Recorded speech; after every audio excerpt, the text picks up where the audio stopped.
Hi, I'm Wendy, and I'm a certified coach.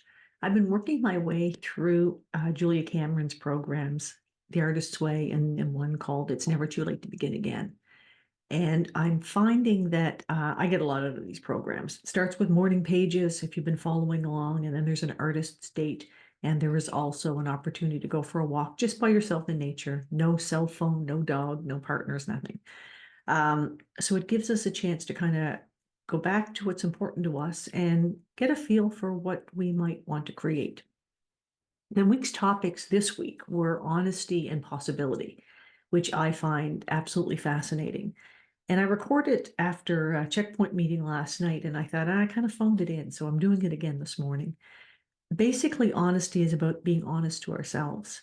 And if I am honest with myself and I look back to some big changes in my life over the last couple of decades, really, it was when I realized and was willing to admit that I wasn't happy with the way that I was living my life.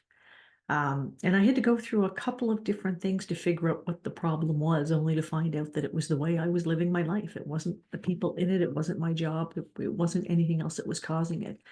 But that deep unhappiness was coming from somewhere, and I had to figure that out. So I took a little bit of a quest, and if you know much about me or you've heard about my book, then you'll know about that. This past week, I had a chance to look at honesty again when I was being coached in a class actually that I was taking that finished up last week, and I was coached by a gentleman by the name of Todd, and it was a session where I was being coached, so I brought up a topic, and it was about my dog.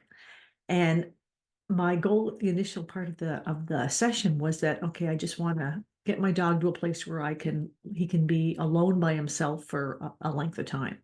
See, I got him about a year ago or so, so he's always been with me. But really, that's not my goal. My goal is so that I can go out to lunch with a friend, or I can go riding on my spider in the summertime and get that little bit of freedom so that I don't feel like I have to always be with him.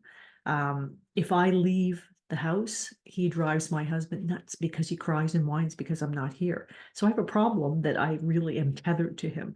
That's what the problem is.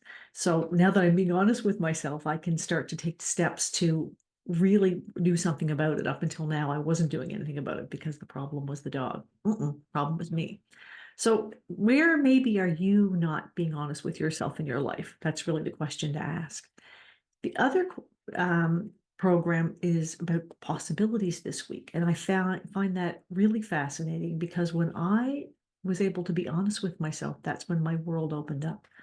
That's when, for instance, I was able to give myself the gift of taking a solo ride across Canada on my spider and just exploring life by myself, minute to minute, not even having really reservations made for where I was going to sleep that night or restaurants or anything else. It was just, I'm hungry. Let's find something to eat. Oh, I need a campsite, or I think I'll find an Airbnb because it's raining out today. So that living in the moment and forcing myself to become present really opened up a lot of possibilities in my own life.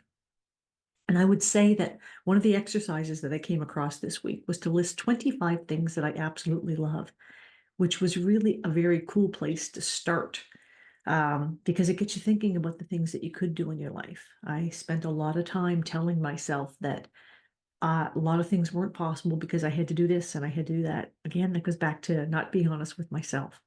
So, what could be possible in your life if you let yourself imagine? Have a great week. Continue to write, continue to take yourself on artist date, and I'll see you next week.